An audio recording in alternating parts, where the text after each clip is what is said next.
People I'd like to introduce, if I may. Former State Representative Mario Torres, his wife Minerva. Here, here. Former State Representative Dr. Dave Townsend and his wife Lenny.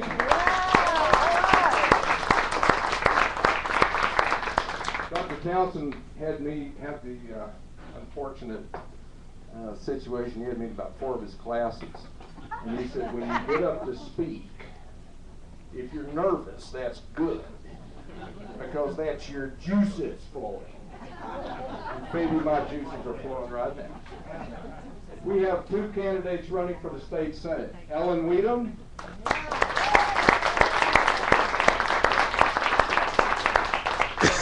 And the inimitable Ms. Stevanita Boyce.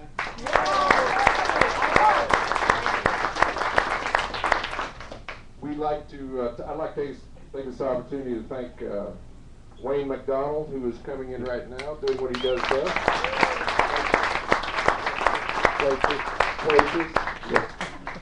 Before I introduce the introducers, we're very privileged and delighted to have with us Monica Zamora, who is, of course, running for the Court of Appeals. Monica, you may not know this, as a young girl, was a state bull riding champion. Wow. Oh, that's not you? Oh, that's not So I'd like to ask Monica to come out and say a few words. Monica Zamora.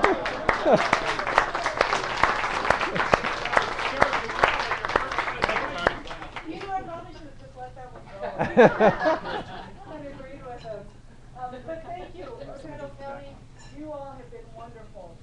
It was, what month are we? November. You know, 9 months ago, Oceano County was our kickoff with the free primary. You guys have been just fabulous ever since. And I thank you for coming out this evening, especially in support of our friend, the future Senator Heinrich. All right.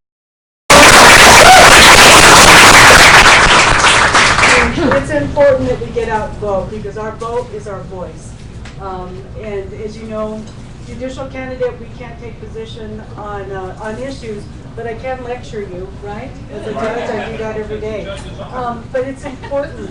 I lecture to our kids, and my biological kids, as well as the kids that I see that come before me. Your vote is your voice. You know, our President Abraham Lincoln said that our government is by the people, for the people, and of the people. And we have to remember that. And I want to share a quick story with you all. I was in Los Alamos a few weeks back when I was at a candidate forum. And one of the people in the audience handed me a piece of paper. He wrote a note down and said he didn't know who it was that said this, but I think this is important when you go out to vote, if you haven't already gone out to vote, and share this with those who have not voted. But they said our children are a message that we send to a time we may never see. So who we vote and who we put into office is going to create the world that our children and our grandchildren will live in. So please remember that. Thank you all for your support, and vote for Monica Zamora.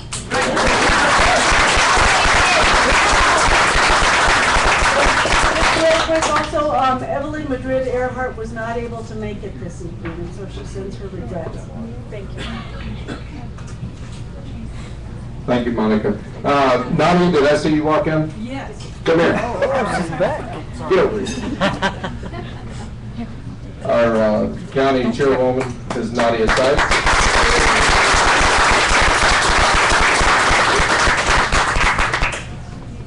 I wasn't really late. I had to go to a city commission meeting and we just plowed through really quick. So it's so good to be here, and thank you everybody for coming. What a nice surprise. Good afternoon. How are you? Great. Thank you, Steve. You're going to bring Barbara and Cliff up? Yeah, you ruined the surprise. I just want to thank everybody. This has been an interesting campaign. You know, we've had a lot of volunteers working really hard for all of the candidates. Good to see Liz here. I know that she and the coordinated campaign in Las Cruces have done really well, getting people here out walking and making calls. So I just want to thank y'all for doing that. I think we've got 5 days of a lot more fun. So anybody who can help out at Democratic County headquarters, be sure to come down. We'll be there all day Saturday, all day Sunday, probably making calls Friday night. So thank you again, and nice crowd. Thank you,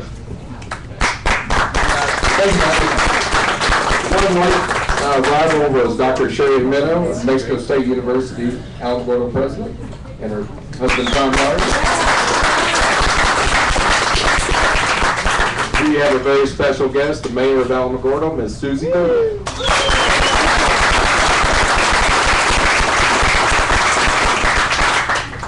Thank you all for coming here tonight. I think it's wonderful to see so many active about our country and our city and our state.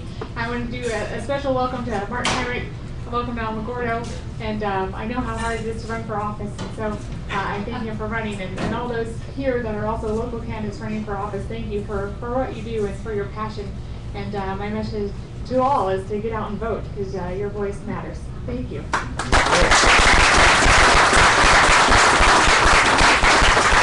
Like all past mayors of Alamogordo, you just heard eloquent vocalization. I'd like to introduce the introducers.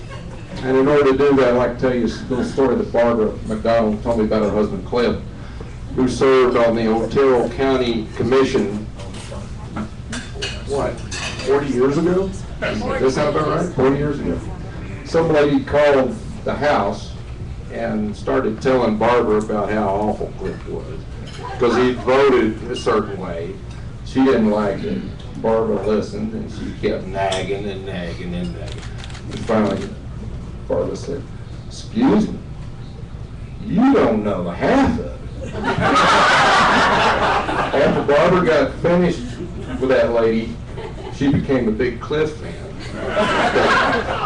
But to introduce our special guests, I would like to call up two of the most wonderful people that I've known, and they've been longtime fixtures in Alamogordo. Please welcome Barbara and Cliff McDonald.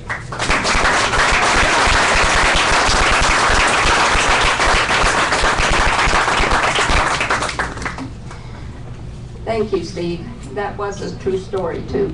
And I got through telling them how bad Cliff was. She was saying, well, I don't think he's really that bad. But we'd had a rough day that day, and I wasn't in too good a mood anyway. It is my privilege today to talk about someone that I hope will fill Jeff Bingham's shoes. When Jeff said that he was going to retire, I just almost cried, because I had worked for him. I don't know if you remember all of the years that we campaigned for him here. So anyway, I started thinking, no one can fill Jeff's shoes. And so we got to researching different people that was going to run. And we got to reading about Martin Heinrich. And we thought, well, will he know about us, about people like us? I was raised on a farm and a ranch, and Cliff was a goat herder.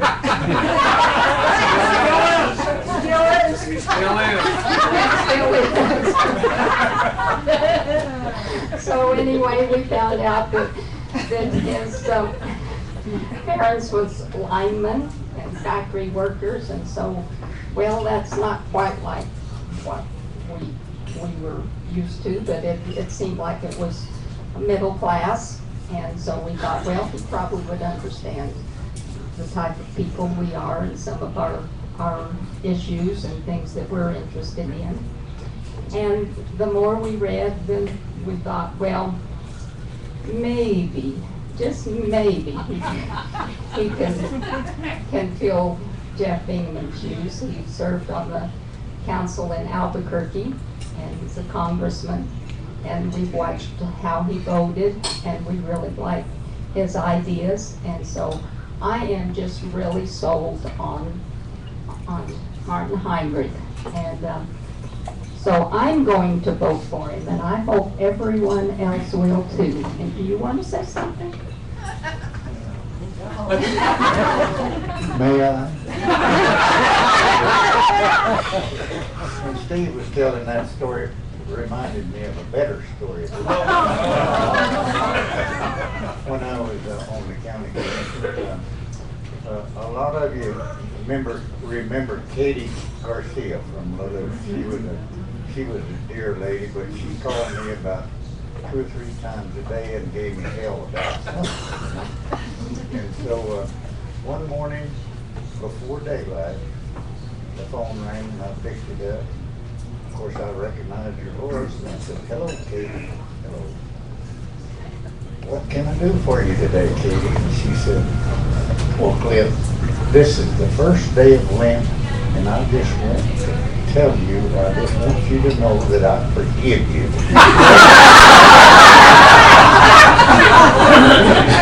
So, Barbara thanked her and she hung up, and Barbara said, "What did Katie want?" "She wanted to forgive me." "Of what?" I said, "I don't know, but I am forgiven."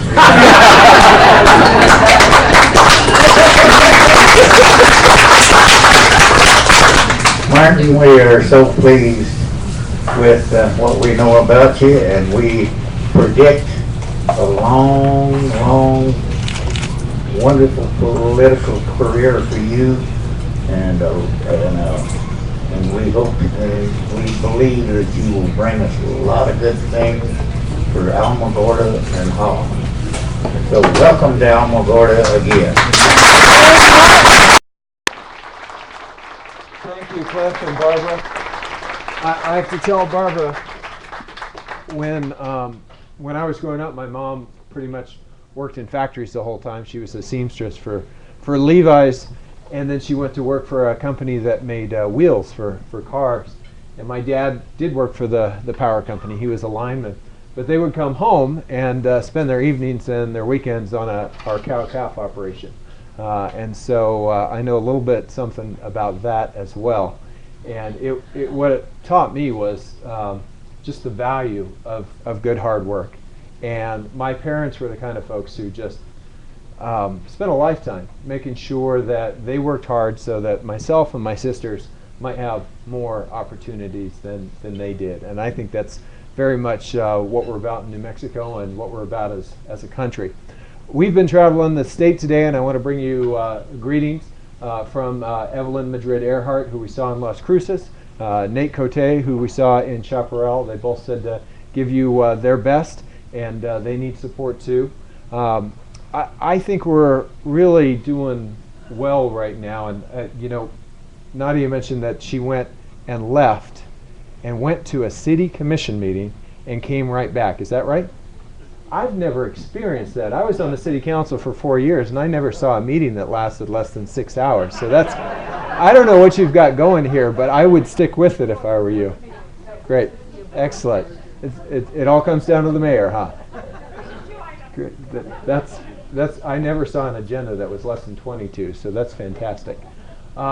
I'm excited about where we are in the state right now. I think we're doing really well on a bunch of these races, and I think it's reflective of the fact that there has been this really strong contrast this year between a party of Mitt Romney and Paul Ryan and Heather Wilson, who have really stood up and said, look, the way to fix this economy is to hand out more tax breaks to people who are already doing really, really well, and deregulating Wall Street. And when you think about it, those are the things that got us into our economic challenges in the first place. And contrast that with the vision that we saw from Michelle Obama and the president and Bill Clinton, who's always so eloquent at the Democratic National Convention, where he made clear that as a country, we're strongest when we grow from the middle class out, when the working poor have a pathway into the middle class. And everybody in this country, including Wall Street, does well when the middle class does well. And that when you look at the 20th century and what we had in this country, we were the envy of the entire world because we had the strongest middle class in the world. And there are a lot of lessons there that we need to fundamentally re-embrace and make sure that we take care of. I think we're strongest not only when we're looking out economically for the people who work hard for their kids every day so they can put food on the table, but when we look out to make sure that they have the educational opportunities that they deserve. I mean, even in this challenging last few years, the last 4 years and the the economic ups and downs that we've been through.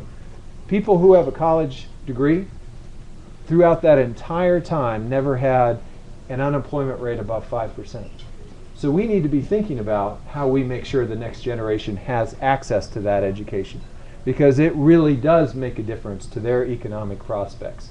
And that only benefits the rest of the community. We need to make sure we're keeping our promises to our seniors. There's been a lot of talk this year from the Ryan budget about privatizing Medicare, handing it over to the insurance companies, making it a voucher program instead of a benefits program. I don't think that's a good idea. You know, it was Clinton P. Anderson, the senator from New Mexico, who sat at the table and helped write that Medicare legislation. And I think we need to continue to embrace that history here and make sure that, yes, we need to save money within the program, but not by cutting benefits, not by handing that program over to the insurance companies. And even the idea of privatizing Social Security is coming up from time to time again. I just had a debate with Heather Wilson the other night where she said, I didn't support privatized accounts, I support personalized accounts. And I thought, boy, if you can explain to me the difference there, then send me a memo and we'll take it under consideration. No, not really. We're going to make sure that Social Security is strong well into the future. Right, yeah. It did not create our budget deficit. Getting rid of those rules that said you pay for things as you go created that budget deficit. Getting into 2 overseas engagements with not paying for it, putting it all on a credit card, that created our budget deficit. Passing Medicare Part D, which I think is a fantastic program, but it shouldn't have been put on a credit card. I mean, these are the mistakes that put us into the fiscal situation we're in today, and we need to reverse those things to be able to put the rules back in place that say, I don't care if it's a new program or a new tax cut, you pay for it as you go. And that's how we balance our budget. I also want to say a word or two about early voting. How many people have already voted here? That is fantastic. Thank you. So that means, here. That means all of you can sign up for a shift to volunteer on Friday, Saturday, Sunday, Monday before the election. And I can tell you why this early voting, we used to have election day. Now we have an election month. And it is so critical to get the early vote out for a number of reasons. One, we're seeing $2 million spent against us on the airwaves in the last 6 days, if you can believe that. Crossroads GPS, the U.S. Chamber, AFF, all these outside super PACs that don't have to tell you where their money's coming from or what's motivating it. $1.5 million from them and another $500,000 from Heather Wilson just in the final 6 days. That's almost as much as Jeff Bingaman spent on his last re-election campaign. You know, I mean, think about that, in 6 days. So, one, as we're banking those votes and the early votes, and those totals look really good because all of you have already voted early, we're banking that lead as well and creating a cushion even as we face a juggernaut of negative ads here at the end. But 2, the difference in New Mexico between a year like 2010 and a year like 2008 is one thing: turnout. It's about how many people show up to the polls. And turnout in 2010 was abysmal. And in 2008 it was fantastic. And we are well on track to exceed 2010, but the closer we get it to the kind of numbers that we saw in 2008, the better off we all are. And the way we do that is to make sure that the people who are going to vote anyway, and all of you are the kind of folks that we weren't worried that you were going to eventually vote. But by voting early, it lets our volunteers and our field program focus like a laser on the people who sometimes they show up and sometimes they don't. Those voters who show up oftentimes in presidential years, but sometimes they need a nudge, or they need a ride to the polls, or they need to know where their polling place is. Those are the voters that on Tuesday we want to be focused in on. And so by voting early, by getting your families to vote early, your friends to vote early, your neighbors to vote early, it makes it so much easier for us to drive turnout on election day, and that's absolutely critical for our success. I'm not sure anybody can fill Senator Jeff Bingaman's shoes. He has left us an incredible legacy in the state. He has been an incredible mentor to me about how to conduct yourself in Washington, D.C. at a time when too many people are going there to fight instead of going there to get things done. He was always an outcomes-based legislator, and the mechanical engineer in me really appreciates the idea that we owe all of you as constituents and voters actual outcomes, not just intentions, and certainly not just a fight for entertainment on whatever the local cable show is that happens to be covering Washington this week. So he has really set the mold for how we ought to be looking into the future. And when you think about New Mexico and what our senators have meant, when you look at Dennis Chavez and what he's meant to civil rights not only in our state but across the country. Heck, he worked with Al Gore Sr. to help create the interstate highway system. We could learn a lot about investment in infrastructure, a critical issue in New Mexico, from that legacy. When you look at Clinton P. Anderson and what he did with the working together with his colleagues to write and create the Medicare program that is so critical to the security of our seniors, we have a great legacy here that has not just been good for New Mexico. It's been good for the United States of America. And with your help, I will look to that legacy and point it into the future and work each and every day as hard as I can to carry that forward in the 21st century and make sure that all of our kids and all of our grandkids inherit the kind of country that they truly deserve.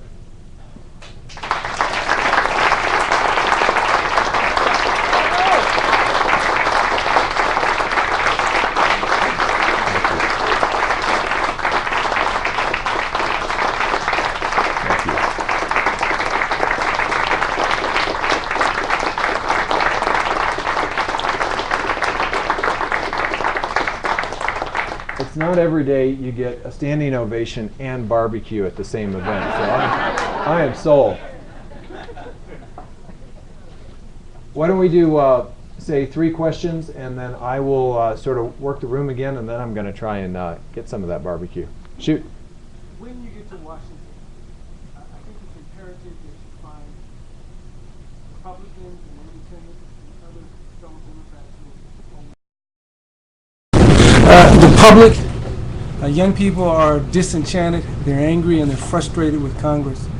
And it's going to take courage. But if people don't find a way to get together, they'll stop voting. They'll stop turning out for this. They'll stop supporting their legislators. So for me, for hope for the future, find some people you can work with who have the courage to get things done and to go beyond politics. We have a climate that has gone crazy because of what we've done. And we have an economic system that can come back. But once you destroy nature to a certain point, you can't get it to come back. And once you've hurt people enough where the Congress has been, a lot of people don't want to come back. You can't get young people involved because they don't trust anybody anymore. So do that for New Mexico. Do that for the hope of the future. Because people are fed up with Congress. Absolutely, and for good reason. And I will tell you, I've spent the last 4 years not going to the floor every day so I can have a rhetorical fight with my colleagues, but working on my committees and oftentimes working with Republicans. And unfortunately, in today's media environment, that doesn't make the headlines the way the battle on the floor does every day. But it's critically important. And it's amazing to me how much you can get done if you're just willing to work with people, and you don't have to agree with them on 100% or even 90% or 80% to be able to find the places you do have common ground and get some things done. Pete Domenici worked with Paul Wellstone to reform mental health in this country. They were not of the same mind on many, many issues, but they had that in common and they were able to get things done. I mean, Ted Kennedy and Orrin Hatch worked together for years. They were nowhere close to each other on, and we can take a lesson from that. I was very lucky just a few weeks back, about 2 months ago, I stood in the Oval Office of the White House and watched as the president signed a piece of legislation that I had written that helped make it easier to build homes, to get a mortgage, to start small business leases, all on tribal trust land. You know, something that really impacts a lot of western states. I was able to get that done in this Congress. I wasn't able to get the bill passed in the last Congress when the Democrats were in control of both houses. But working together with Don Young from Alaska, a Republican who I fight cats and dogs with on a lot of issues. We were able to get that done because he understood this premise that when you do agree with somebody of the other party on something, you owe it to your constituents to work hard and produce some results. And we need a lot more of that in Washington, D.C.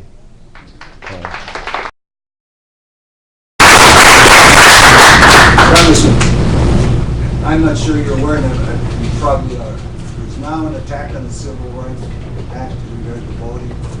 There's voter ID now that the Republicans have tried. But there's an attack now in regard, and they go as far as the Supreme Court, in regard to when you present a type of voting act within your state, the Justice Department must oversee and look at it in order to approve it before we believe it really does not violate the Civil Rights Act. But it's my understanding where the stacked is in the Supreme Court itself in the United States, and the way that bill is, I think one of the opinions by the Supreme Court had said, let the Congress needs to fix it, and it hasn't gotten done, and it leaves it vulnerable that somehow or other the Republicans can somehow attack our right to vote. I, as a Hispanic or a Latino, whatever I call myself, Mexican American is what I am, blacks, browns, reds, all of us, we are women, we're all in jeopardy. Senior citizens, we're all in jeopardy of that Civil Rights Act that was passed for the benefit of all of us is now under attack. And if it goes, we are in a deep world of hurt. Well, I agree, and I don't think the Civil Rights Act needs fixing and the Voting Rights Act needs fixing. I'm watching very closely what comes out of this Supreme Court because they have already given us some very problematic and, in my view, undemocratic opinions and rulings in the last few years. And I certainly, given what we saw with Citizens United, would not be surprised to see a less than pro-democracy ruling out of this Supreme Court. And if that's the case, then we'll have to answer that legislatively. I think it hasn't been done up to this point because most people think that for the most part things are working well, except in places. I mean, we saw with Texas redistricting last year. I mean, it was a mess. I mean, it was ridiculous. Every judge who looked at it said, "You are clearly gerrymandering these districts and to the exclusion of minority viewpoints." So we're watching that closely, and it speaks to one of the things that I think is absolutely critical with regards to the Senate that is very new from what I did in the House of Representatives, and that is confirming Supreme Court justices and other federal judge appointments. And I think it's critical to have people in the Senate who will ask those questions, who will ask people about their judicial philosophies when it comes to Citizens United and this idea of equating corporations and people, which I personally think is ridiculous and anti-democratic, and ask questions that are unique to the West to make sure that some of those folks who get appointed have to think about the legal issues that come out here about water rights and other things that they never have to deal with if they're on the bench in New York State or Connecticut or Florida. So that's a responsibility that I take very seriously, and that we're going to try our best to make sure that when people do get appointed to the federal bench, they have our best future in mind. Until this election, I thought the U.S. Chamber of Commerce was a bipartisan, It used to be. impartial organization, but obviously it's not. And that's very upsetting to me. And I'm wondering what we can do to prevent what's happening in this election from happening in the future. They're a Republican organization, and I want to petition in Ruidoso so that the local chamber does not have membership in the U.S. Chamber. Do you have any ideas on what we can do? Because I'm really, really upset. I think for one thing, all the local chambers who pay dues into the U.S. Chamber can pick up the phone and say, what are you doing and why are you driving a wedge between myself and my representative who we work closely with each and every day? And when you look around at who they've been attacking, there's no rhyme or reason to it other than partisanship.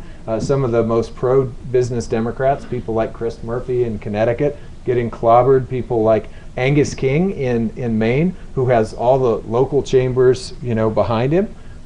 This is a very, very unhelpful phenomenon, and I encourage chambers to voice their frustration with the U.S. Chamber, because this is causing problems all across the country, and I have to say they're going to lose most of their races this time around.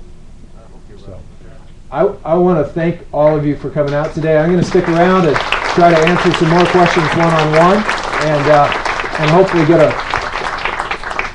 barbecue pork sandwich. And good luck with your swamp cooler.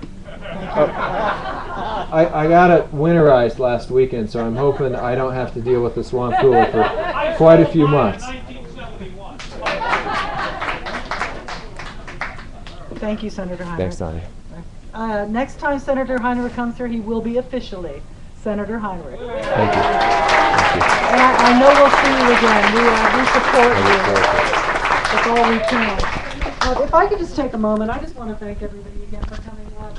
First, I'd like to thank Cliff and Barbara McDonald and Wayne McDonald for once again living up to the Democratic Party. This is our place where we celebrate. As a reminder, on Tuesday we'll be doing our victory party here. We'll have our meeting at 6:30, a little bit later than usual. We'll start watching the returns at 7, even though we know that some of the returns will have already been received. But we'll be here to celebrate what we know will be a victory for a number of races. Thank you, Lincoln County, for coming down and supporting Senator Heinrich. We appreciate that. There are a lot of faces here that I don't normally see at our Democratic Party meetings. You're more than welcome to show up at our meetings. We embrace diversity. We like seeing new people. We appreciate the fact that you're here. But it would be nice if you came to our meetings also. It's always nice to get to know new Democrats. I didn't get the opportunity, and I hope that it was done, that Stephanie, running for Senate District 33, was introduced, and Ellen and Ms. Laura. Good to see you. Thank you for coming.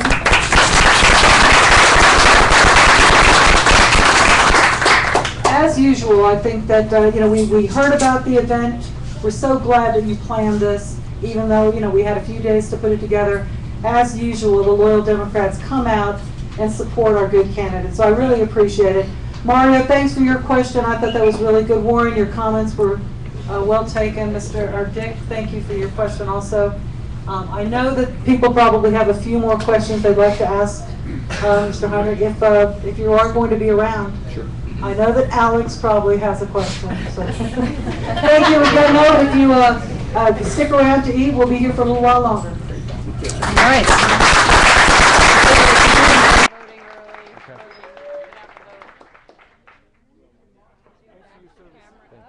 Good to see you.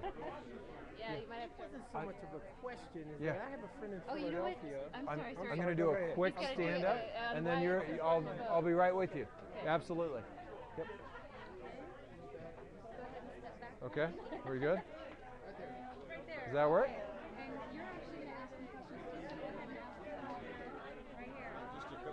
Sure. This is John Barrow. Yeah. Good to see you. All right. Yep. What's your position on the Otero Mesa? There are some really unique resources down there. I've spent a little bit of time in Otero Mesa trying to get to know it. I'm going to spend more time down there after the election. Obviously, there's an incredible antelope herd down there that is pretty unique. What I'd like to do is really get to know the area even better, figure out how we can conserve the things that are irreplaceable there, see if there's any common ground to be had, and we'll get to work on that right away. My hope is I can land a seat on energy and natural resources, so we're directly engaged with management of the Cornudas and the surrounding country. Okay. And I know you'd be like a junior member of the Senate. What top 3 things would you like to get done? Well, there are a few areas we're going to really try to focus in on, if we can, especially if we can get positions on the relevant committees. I've been on House Armed Services. I want to be in a position to be able to fight for Holloman and our other military installations. So we're going to see if we can secure a seat on Senate Armed Services, and even if we can't, we're going to fight for those installations. Once again, energy and natural resources, very close to my heart personally, and we're going to continue to work on those issues. And then healthcare is sort of a long-term process and very relevant in New Mexico, so that's sort of the third area we'll focus in on. Okay, sounds good. Great. And just kind of unrelated, where were you Saturday at NNPA? They missed you. I was cross-scheduled. We had other things. Yeah, My editor just wondered. they've had me moving like crazy the last few weeks. So Okay. after the election, maybe things will slow down and we can get together. All right. We'd love to. Sounds good. Thank you. Great, thanks. I hear a lot of people saying that things will slow down, but it seems to speed up after that. But my question is, how can you encourage the youth? We need a lot more youth to be involved in. We held a Rock the Vote for the youth, and we had about 300 people there, so it was great. But Fantastic. what can you tell the youth about how important it is to get out there and have their voice heard? I think it's really incredibly important for young people to understand that as they begin to vote, people will pay attention to the issues that are important to them. And it doesn't matter what their viewpoint is or what the issue is, if they exercise that vote, it gives them a voice and it gives them power within the system that we use to govern our country. So if you choose not to vote, then people will pay less attention. I mean, it's that simple. And so I just encourage people, don't wait until somebody says, now it's your turn to be part of the solution or to lead or to advocate for the things that matter to you. Just take the bull by the horns, step up and articulate what matters to you, be sure and vote, seek out your leaders and tell them your opinion, and we'll listen. Now, there's a lot of youth today that has changed their minds since the past. Like, everybody said they want to be an astronaut or president, and now it just seems that a lot of them are trying to get away from that because of all the chaos that has been going on in the past elections.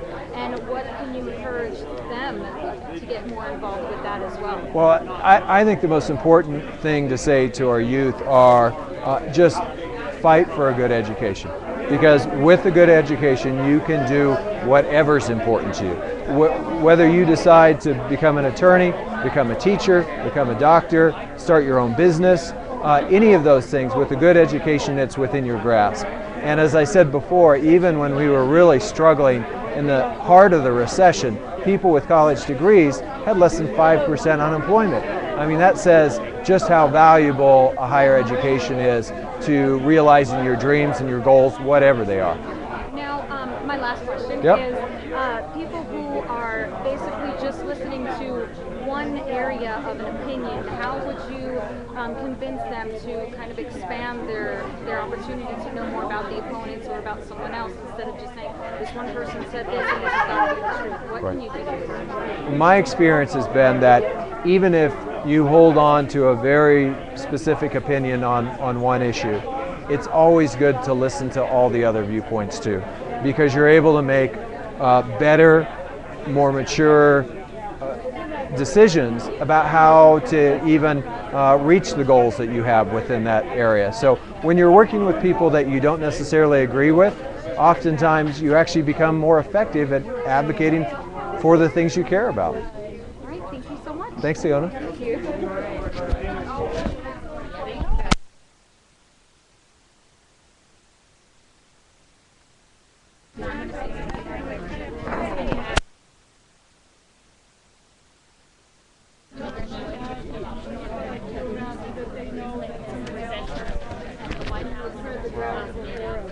Am I gonna get my face in here?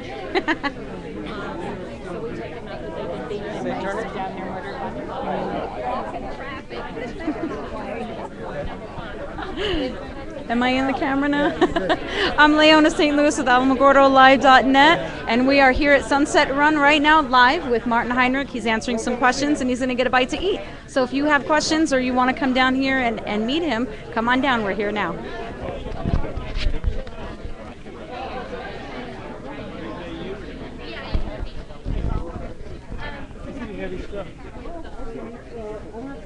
It's process. Don't you worry. You ready to get him? Yeah. It's process. It's nothing else but process. We'll do it. Okay.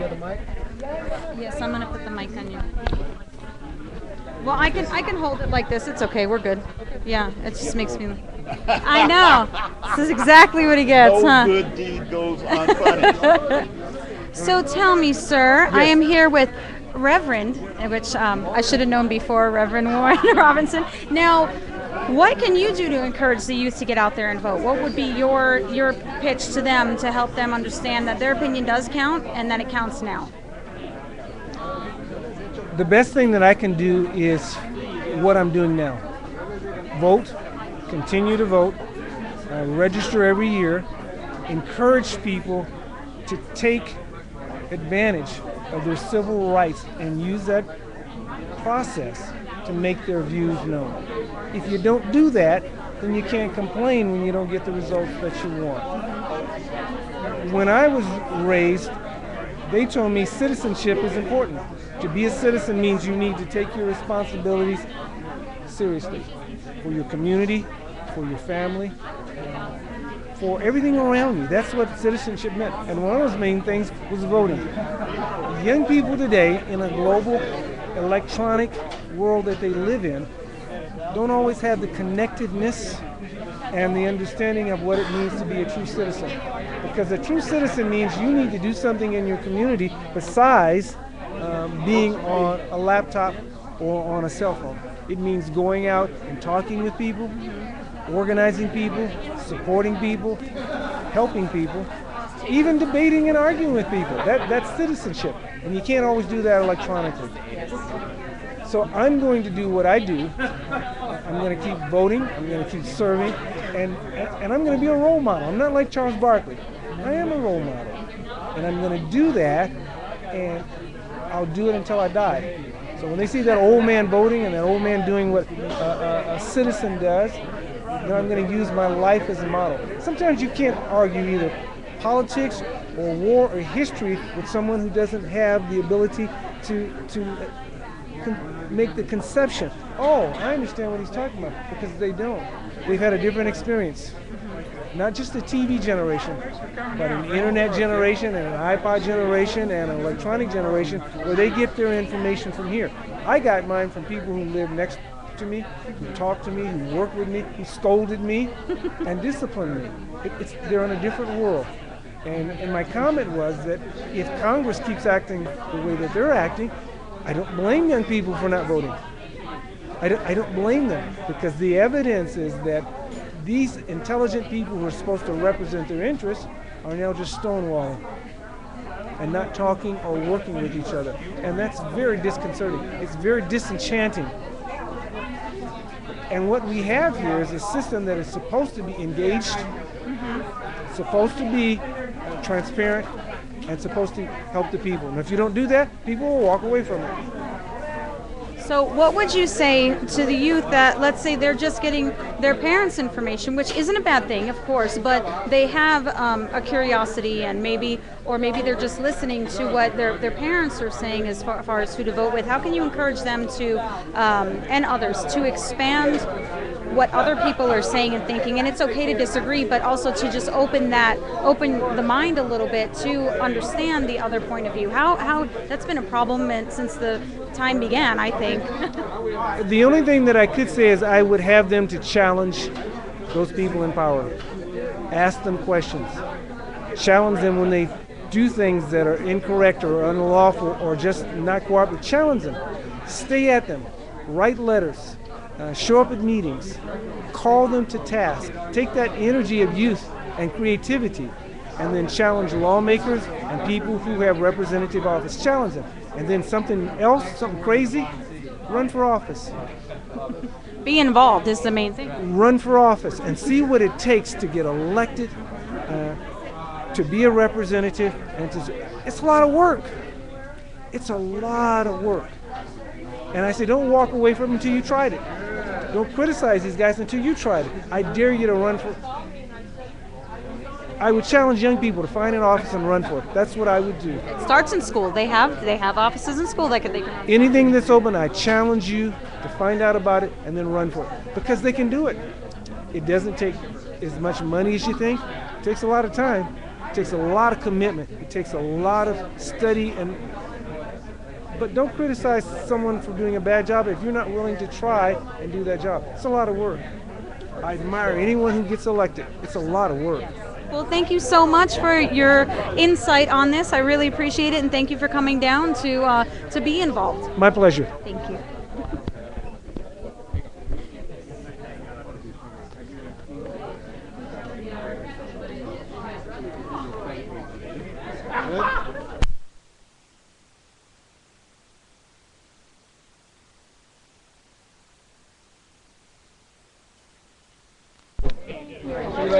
See you Monday. Right in Merlin. I'll probably be there about. I'm going to get Tristan. Am I doing it now? What am I saying? You're talking about youth voting. Yeah. Oh, am I? Yeah. Okay. Let's go over more. We are live, so we have to. There's a lot of people here, so we have to kind of just mingle in between everybody. But I'm here with Tristan Lenzo, and you're not old enough yet to vote, but you've been doing a lot to help people and to encourage them and to give them information. So what can you say in this last 5 days that we have to encourage people who haven't voted yet, whether they're 18 and over or 100? Well, you know, I think one of the biggest things right now is we, of course, had Hurricane Sandy on the East Coast, and what comes out of this election could change not only how the matter is dealt with in the next few weeks, but also how future emergencies are handled in other areas, which, you know, God forbid. But it's really important to consider what's at stake in every single election that we go through. And when we go to the polls, we truly do have a voice. And although some people like to say that it doesn't matter, that it doesn't count, that it's all rigged, I promise you it's not. I mean, there are some little discrepancies, but thankfully that most people aren't bad. And if enough people who are honest go vote, then it will seriously make a difference. And if you haven't voted in the last few weeks doing early voting, make sure to find out where you can vote and when you can vote. I know that polls, you know, on November 6th, Tuesday next week, are open here in town until 7 o'clock. Early voting has been open until 8 p.m., so really, even if you have a job, there are ways that you can get out to vote, and I promise it really does matter. So just keep that in mind over the next few days. So. Now, I was also told that there's going to be some people helping with rides to drive people to go vote if they can't make it. Yeah, we've been keeping a list at the Democratic Party of Otero County. We've had some volunteers say that they're willing to drive people where necessary. I know that in Chaparral, for instance, there's some people who may not necessarily be able to get out and drive or have someone to drive them, and we're making sure that people can do that. And so if you don't have a ride to the polls, make sure that you get in contact with at least a friend or a family member. And if you don't have that, then call somebody at a local party office so that you can make sure to get down to the polls. Because like I said, it truly, truly does make a difference. It does. So even if you think you can't make it, find out a way that someone can come pick you up. Your voice needs to be heard, and this is a very important election. There's only 5 days left, so everybody needs to get out there and vote. Yeah, thank you. And I'd like to say one thing, too, is that all our blessings out here with everybody back east for the hurricane that came and hit and destroyed so many homes. My grandmother's home was one of them that was destroyed. So our prayers are with everybody, and we hope that even in this time of great disaster, that you still don't get discouraged. Things will happen in the way that it's supposed to. Unfortunately, there's a lot of passings, but still get out there if you can and go and let your voice be heard. So stuff like this can be fixed a lot quicker. And just go out there and vote, and our prayers are with everybody.